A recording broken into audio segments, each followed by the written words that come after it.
Hello hi friends welcome to our channel. నేను మీ KMR.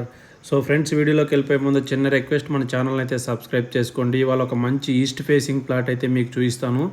ఇది మనకు ఇప్పుడు మనం ఏదైతే చూస్తున్నామో ఈ ప్లాట్ వచ్చేసి 120 గజాల ఈస్ట్ ఫేసింగ్ ప్లాట్ అనమాట. ఇక్కడ మనం అబ్జర్వ్ చేస్తున్నాం కదా, 4 రాళ్ల మధ్యలో ఇది 120 గజాల ఈస్ట్ ఫేసింగ్ ప్లాటు. సో ఇది లొకేషన్ పరంగా చూసుకుంటే చాలా పాత వెంచర్ అనమాట. మనకు చెన్నై టు కలకత్తా వెళ్ళే మెయిన్ 6 లైన్ హైవేకి దగ్గరలో ఉంటుందన్నమాట. ఇప్పుడు మీకు హైవే కూడా చూపిస్తాను, బాగా అబ్జర్వ్ చేయండి. ఇప్పుడు వెంచర్ నుంచి అయితే మనం బయట వెళ్తున్నాం. అయితే ఇక్కడి నుంచి మనకు చాలా అంటే చాలా దగ్గరలో ఒక 500 మీటర్స్ డిస్టెన్స్లోనే మనకు 6 లైన్ హైవే అయితే ఉంది. హైవేకి పక్కనే మనకు ఈ హైవే యాక్చువల్గా ఈ హైవే నుంచి కొప్పురావూరు అనే విలేజ్